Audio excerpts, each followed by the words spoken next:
दुनिया में नशीले पदार्थों और हथियारों के बाद मानव तस्करी तीसरा सबसे बड़ा संगठित अपराध है। और ये एक ऐसी हकीकत है जो सिर्फ अखबारों की सुर्खियों में नहीं है, ये हमारे शहरों और गांवों की तहों में छिपी हुई है। इस शोषण के खिलाफ भारतीय संविधान में एक बहुत मजबूत ढाल दी गई है, अनुच्छेद 23। पर यहाँ एक पहेली है। अगर हमारे पास दुनिया के सबसे मजबूत संवैधानिक प्रावधानों में से एक है, तो जमीनी हकीकत इतनी भयावह क्यों है? यही आज की हमारी चर्चा का केंद्र है। हम सिर्फ ये नहीं समझेंगे कि अनुच्छेद 23 क्या कहता है, बल्कि हम उस खाई को समझने की कोशिश करेंगे जो इस कानून और उसकी हकीकत के बीच है। आज हम संविधान के मूल पाठ से शुरू करेंगे, फिर सुप्रीम कोर्ट के उन ऐतिहासिक फैसलों में गोता लगाएंगे जिन्होंने इसके मायने ही बदल दिए हैं, और अंत में उन कानूनों और जमीनी चुनौतियों को देखेंगे जो इस लड़ाई को इतना जटिल बनाते हैं। ठीक है, तो चलिए इस पहेली को सुलझाना शुरू करते हैं। सबसे पहले ये अनुच्छेद 23 आखिर है क्या, बिल्कुल सादे शब्दों में। बिल्कुल, अनुच्छेद 23 के दो हिस्से हैं। पहला हिस्सा यानी खंड 1 बहुत साफ और सख्त है। ये कहता है कि मानव के दुर्व्यापार और बेगार तथा इसी प्रकार के अन्य बलात् श्रम पर पूरी तरह से रोक है, और अगर कोई ऐसा करता है तो ये एक दंडनीय अपराध होगा। मानव दुर्व्यापार, बेगार, बलात् श्रम, ये शब्द हम सुनते तो हैं, पर इनका कानूनी मतलब क्या है?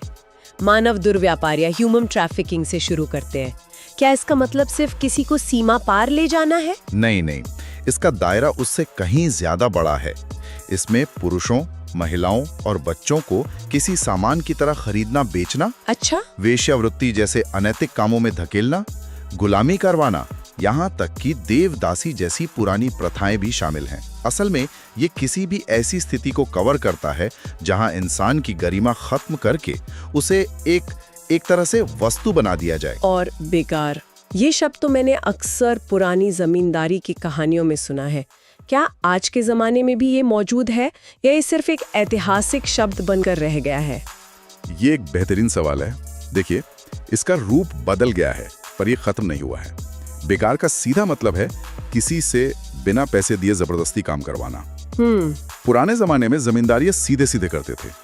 आज भी कई असंगठित क्षेत्रों में किसी छोटे मोटे कर्ज या सामाजिक दबाव के चलते लोगों से बिना मजदूरी के काम करवा लिया जाता है।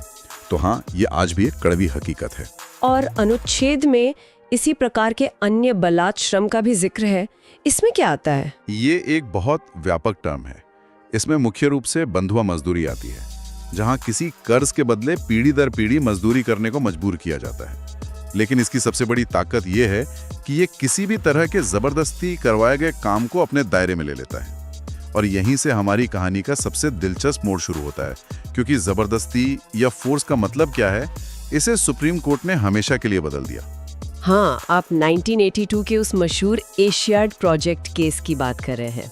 Peoples Union for Democratic Rights बनाम भारत संघ।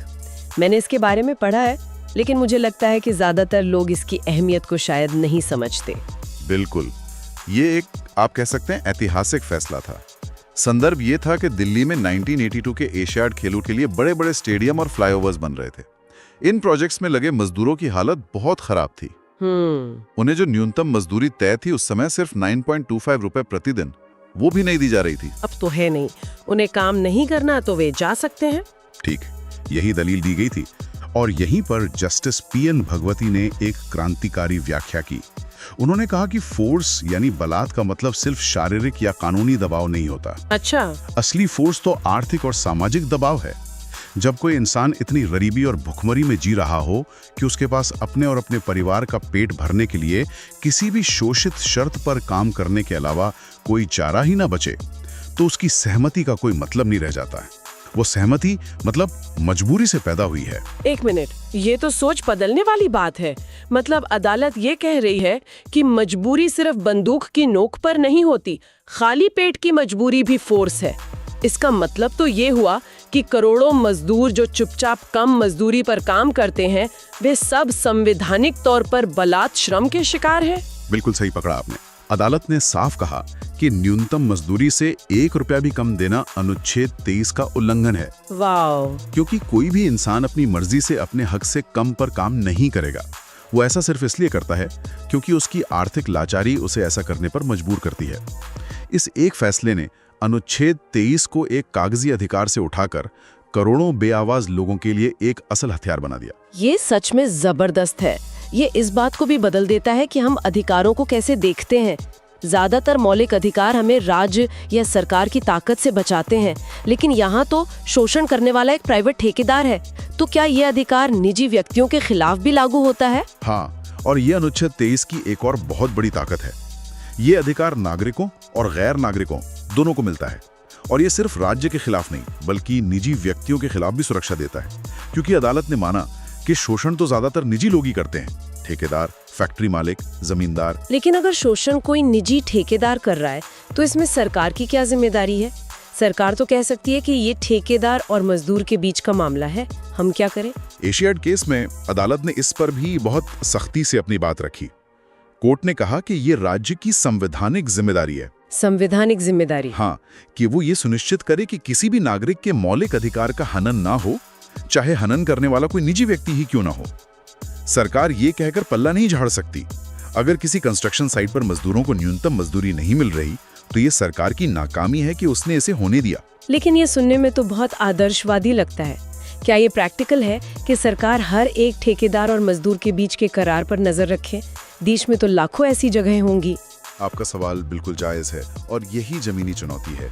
आदर्श रूप में सरकार के पास लेबर इंस्पेक्टर जैसे अधिकारी होते हैं जिनका काम यही जांच करना है, लेकिन असलियत में उनकी संख्या बहुत कम है, उन पर काम का बोझ बहुत ज्यादा है और भ्रष्टाचार भी एक बड़ी समस्या है। इसलिए संवैधानिक जिम्मेदारी तो है, लेकिन उसे जमीन पर उतारने का जो तंत्र है वो अक्सर कमजोर पड़ जाता है। ठीक है, तो सुप्रीम कोर्ट ने तो साफ कर दिया कि न्यूनतम मजदूरी न देना भी शोषण है और इसे रोकना सरकार की जिम्मेदारी है। लेकिन अदालत का फैसला तो एक व्याख्या है। इसे जमीन पर लागू करने के लिए, ठेकेदारों पर कार्रवाई करने के लिए संसद को तो ठोस हथियार बनाने पड़े होंगे। वो कौन से कानून हैं जो अनुच्छेद 23 को ताकत देते हैं? हाँ, इस संवैधानिक नींव पर कई मजबूत कानून बनाए गए हैं। सबसे अहम है बंधुआ मजदूरी प्रणाली उन्मूलन अधिनियम 1976। इसने सिर्फ बंधुआ मजदूरी को गैर कानूनी नहीं बनाया, बल्कि एक बहुत ही क्रांतिकारी कदम उठाया। वो क्या था? इस कानून ने एक झटके में ये घोषित कर दिया कि बंधुआ मजदूरी के तहत दिए गए सभी कर्ज अपने आप खत्म माने जाएंगे। क्या सभी कर्ज? जी, चाहे वो 100 रुपए का हो या 1 लाख का। इसका मतलब कर्ज चुकाने का बोझ ही खत्म कर दिया गया।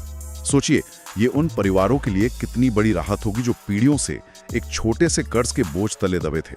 ये तो वाकई बहुत बड़ा कदम था।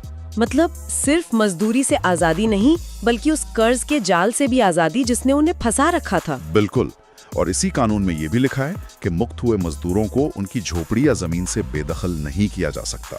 इसके अलावा यौन शोषण से निपटने के लिए अनैतिक व्यापार निवारण अधिनियम 1956 है और हाल के वर्षों में एक बहुत बड़ा बदलाव आया है। आप आईपीसी के धाराओं की बात कर रही हैं? हाँ, 2013 में आपराधिक कानून में संशोधन करके भारतीय दंड संहिता आईपीसी में धारा 370 और 370 ए को जोड़ा गया। ये मानव तस्करी को बहुत व्यापक तरीके से परिभाषित करती हैं। इसमें किसी भी तरह का शोषण, किसी को दास बनाना या जबरदस्ती किसी के अंग निकलवाना भी शामिल है। ये बहुत सख्त कानून है। और इनके साथ साथ न्यूनतम मजदूरी अधिनियम 1948 और बच्चों के लिए बाल श्रम अधिनियम और पोक्सो अधिनियम जैसे कानून भी इसी सुरक्षा कवच का हिस्सा हैं। तो अब हम अपनी पहेली के सबसे मुश्किल हिस्से पर आते हैं। हमारे पास एक मजबूत संवैधानिक अधिकार है, अनुच्छेद 23। हमारे पास सुप्रीम कोर्ट की एक क्रांतिकारी व्याख्या है और हमारे पास बंधुआ मजदूरी से लेकर तस्करी तक के लिए खास कानून है। फिर भी मानव तस्करी भारत में तीसरा सबसे बड़ा संगठित अपराध क्यों है? ये कानून और जमीनी हकीकत के बीच इतनी बड़ी खाई क्यों है? ये सबसे जरूरी सवाल है और स्रोतों के मुताबिक इसके जवाब कई परतों में है। सबसे पहली और बड़ी वजह है कानून को लागू करने में भारी कमी। कानून बना देना एक बात है, उसे देश के हर कोने में, हर ईंट भट्ठे पर, हर खेत में लागू करना बिल्कुल दूसरी। सही बात है। जैसा हमने पहले बात की, हमारे पास लेबर अधिकारियों की भारी कमी है। पुलिस बल पर पहले से ही काम का इतना बोझ है कि मानव तस्करी के मामलों की गहरी जांच अक्सर प्राथमिकता नहीं बन पाती। और जहां तंत्र कमजोर होता है वहां भ्रष्टाचार अपनी जगह बना लेता है। और जागरूकता का अभाव भी एक बहुत बड़ा मुद्दा होगा, खासकर उन लोगों के बीच जो खुद इसके शिकार हैं। निश्चित रूप से ये दूसरा बड़ा कारण है। चलिए एक उदाहरण लेते हैं। आज भी देश के कई ईंट भट्टों पर मजदूर काम शुरू करने से पहले ठेकेदार से एक पेशगी या एडवांस लेते हैं, 10-20 हजार रुपए। उन्हें लगता है कि वो एक कर्ज चुकाने के लिए काम कर रहे हैं। उन्हें यह पता ही नहीं होता कि 1976 का कानून कहता है कि इस तरह का कोई भी कर्ज जो उन्हें बंधुआ मजदूरी में धकेलता है वो गैर कानूनी और शून्य है। अच्छा, वो अपने कानूनी हक से ही अनजान है। ये जागरूकता का अभाव उन्हें शोषण के चक्र में फंसाए रखता है। यानी कई मामलों में तो पीड़ित को ये पता ही नहीं होता कि वो पीड़ित है। उसे लगता है कि वो तो बस अपना कर्ज उतार रहा है। ठीक यही होता है। ये एक क्या कहते हैं, मनोवैज्ञानिक जाल है। इसके अलावा सामाजिक सांस्कृतिक कारक भी हैं। जाति व्यवस्था आज भी कई ग्रामीण इलाकों में ये तय करती है कि कौन मजदूरी करेगा और कौन मालिक होगा। इस शोषण को एक तरह की सामाजिक स्वीकृति दे देता है, जिससे उसके खिलाफ आवाज उठाना और भी मुश्किल हो जाता है। विशेष एंटी ट्रैफिकिंग सेल काम करता है। देश के कई जिलों में खासतौर पर anti human trafficking units AHTUs बनाए गए हैं, जिनका काम सिर्फ इसी तरह के अपराधों से निपटना है। पड़ोसी देशों खासकर बांग्लादेश के साथ मिलकर सीमा पार से होने वाली तस्करी को रोकने के लिए भी समझौते हुए हैं। लेकिन समस्या का आकार इतना बड़ा है कि ये प्रयास अक्सर ऊंट के मुंह में जीरे जैसे लगते हैं। जब तक मांग है सस्ते मजदूरों की, यौन शोषण की, तब तक सप्लाई की ये क्रूड चेन चलती रहती है। तो आज की इस चर्चा से ये बिल्कुल साफ है कि संविधान का अनुच्छेद 23 सिर्फ कागज पर लिखा एक नियम नहीं है। ये शोषण के खिलाफ एक जीता जागता शक्तिशाली हथियार है, जिसे न्यायपालिका ने समय के साथ और भी धारदार बनाया है। बिल्कुल, ढांचा पूरा मौजूद है। संविधान है, सुप्रीम कोर्ट के फैसले हैं, खास कानून हैं और अंतर्राष्ट्रीय समझौते भी हैं। असली चुनौती और हमारी पहेली का जवाब इसी में छिपा है कि इस कानूनी सुरक्षा को हर एक मजदूर, हर एक पीड़ित तक कैसे पहुंचाया जाए और जमीनी हकीकत में कैसे बदला जाए। ये सिर्फ सरकार का नहीं बल्कि पूरे समाज का काम है। और इसी से जुड़ा एक आखिरी विचार श्रोताओं के लिए छोड़ जाते हैं, जो इस पूरी बातचीत का सार है। सुप्रीम कोर्ट ने एक और मामले में नीरजा चौधरी बनाम मध्य प्रदेश राज्य एक बहुत गहरी बात कही थी। अदालत ने कहा कि किसी बंधुआ मजदूर को सिर्फ छुड़ा लेना या आजाद कर देना काफी नहीं है। अगर उनके पुनर्वास का, उनकी रोजी रोटी का कोई ठीक इंतजाम नहीं किया गया तो वे गरीबी और लाचारी के कारण कुछ ही महीनों में फिर से किसी और के पास कर्ज लेने और उसी शोषण के चक्र में फंसने को मजबूर हो जाएंगे। ये एक बहुत अहम सवाल छोड़ जाता है। क्या शोषण से मिली आजादी तब तक सच्ची आजादी है जब तक उसके साथ सम्मान से जीने का साधन न जुड़ा हो?